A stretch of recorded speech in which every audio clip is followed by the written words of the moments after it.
Presiding officer নিয়োগে গোয়েন্দা তথ্যের ভিত্তিতে একটি নির্দিষ্ট মতাদর্শের লোক নিয়োগ করা হচ্ছে বলে অভিযোগ করেছেন জাতীয় নাগরিক পার্টি এনসিপির নির্বাচন পরিচালনা কমিটির চেয়ারম্যান আসিফ মাহমুদ সজীব ভুইয়া।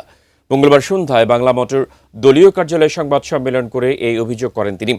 আরও বলেন, নির্বাচনের দিন সেনাবাহিনীকে কেন্দ্রের বাইরে রাখার সিদ্ধান্ত তাদেরকে অকার্যকর করে রাখার একটা চেষ্টা।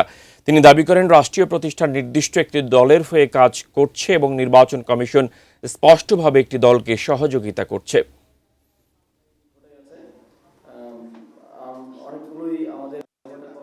সেনাবাহিনীর ম্যাজিস্ট্রেসি পাওয়ার আছে, ম্যাজিস্ট্রেসি পাওয়ার থাকা অবস্থায়ও এবার কেন এই নিয়ম করা হলো যে সিভিল অ্যাডমিনিস্ট্রেশনের কল ছাড়া তারা কেন্দ্রে যেতে পারবেন না, এটা আমাদের বোধগম্য নয়। নির্বাচন কমিশন এক ধরনের দায়সারা নির্বাচন আয়োজন করার চিন্তা ভাবনা করছে। কার ফ্যামিলিতে জামাত আছে, কার ফ্যামিলিতে এনসিপি আছে, এগুলো দেখে বাধ্য হচ্ছে। আর যার সাথে বিএনপির রাজনৈতিক সংশ্লিষ্টতা আছে তাদেরকে প্রিজাইডিং অফিসার হিসেবে নিয়োগ দেওয়া হচ্ছে।